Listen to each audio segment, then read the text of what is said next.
Hey guys, Joe here. Thanks for checking out another video on the channel. And yes, you're looking at my face hole, not at the couch, because today's video is on a gun that does not fit on the couch. I could have put it there, but I didn't want to because I think that would take away from the experience of what I'm going to show you today. For those of you that have been with me for a while, thank you guys so much. We're going to get to 200,000 this year. I know it. You guys know it.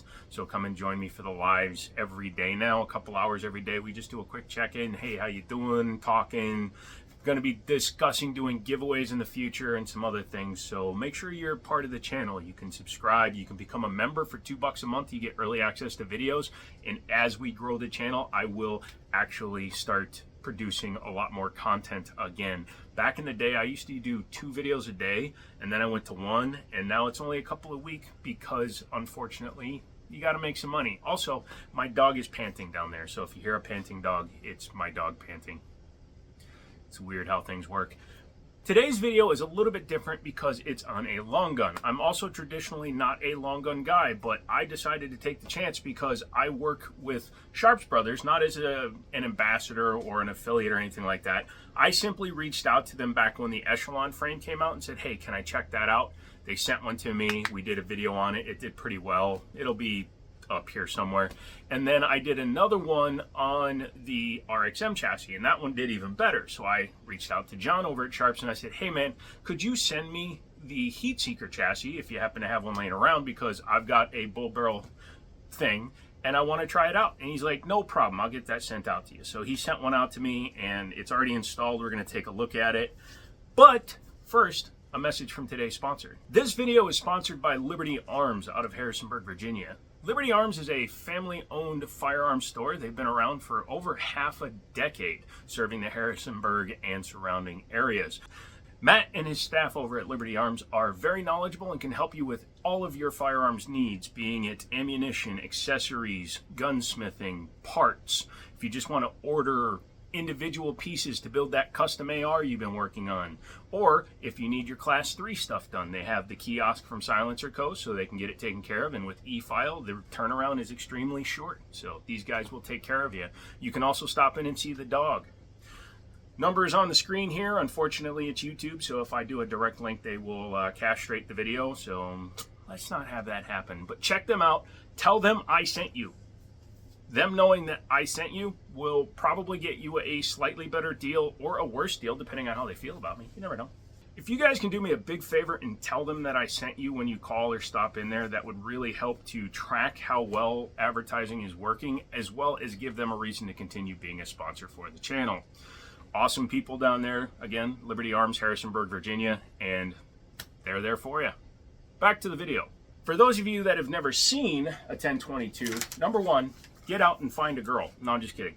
So the gun in question is actually based on the 1022. This was the original stock for it. It is a bull barrel target version of the 1022. I'll put a picture here of what the gun looked like when it was stock. I also made some modifications to it. At one point it was sitting in the B-Team stock from Samson, and most recently, after talking with John over at Sharps Brothers, we decided that it would look really good in the Heat Seeker chassis.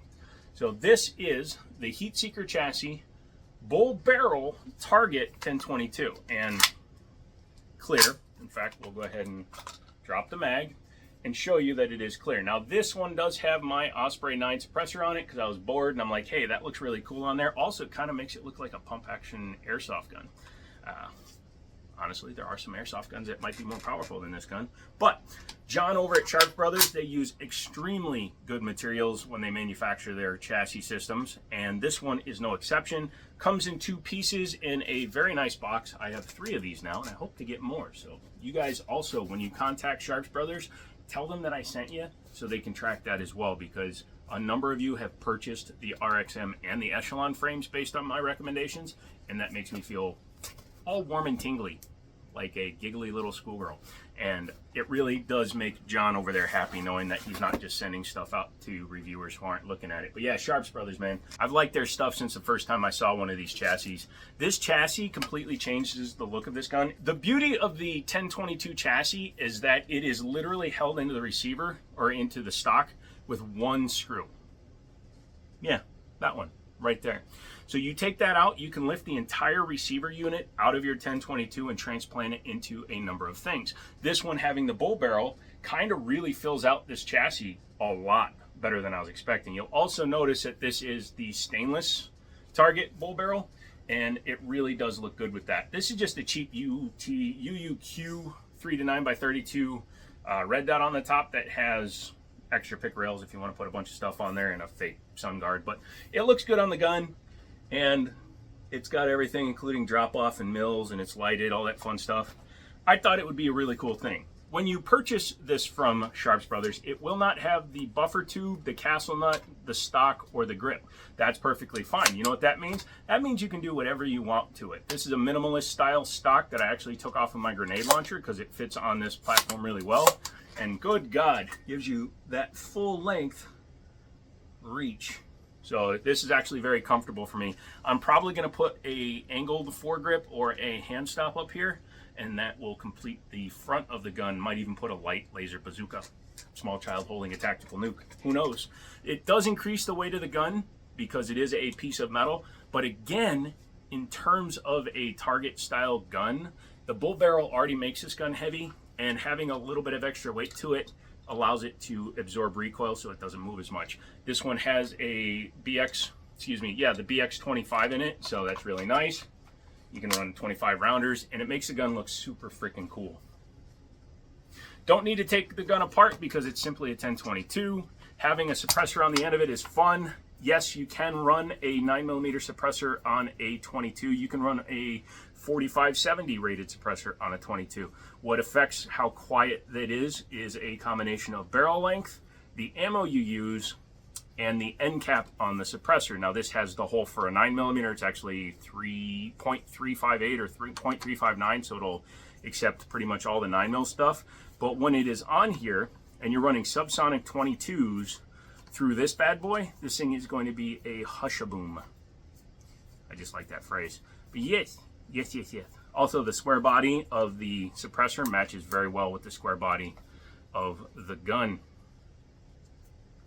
Call me an aesthetically driven person because, yes. But again, heat seeker chassis. So the front handguard is a secondary piece that isn't actually required to be on the gun. If you didn't want it on there, you wouldn't have to put it there, but honestly, you would lose all your pick rail slots, or excuse me, your M-LOK spots. So why would you not put it on there? You even have a spot here where you can add QD mounts, so you can put a sling on it. And if you have the castle nut, if you put the sling mount back here from an AR-15, you can do whatever you want with it. The grip that's on here also came off of my 37mm grenade launcher because I have to modify this grip.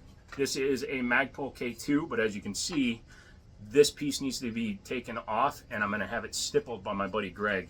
But once he does, you can see it's a little bit more vertical, like a 1911 grip.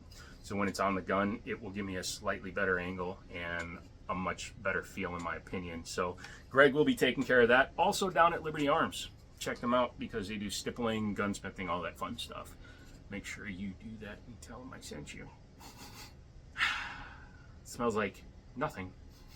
Literally, because Magpul doesn't use cheap plastics. Good job, Magpul.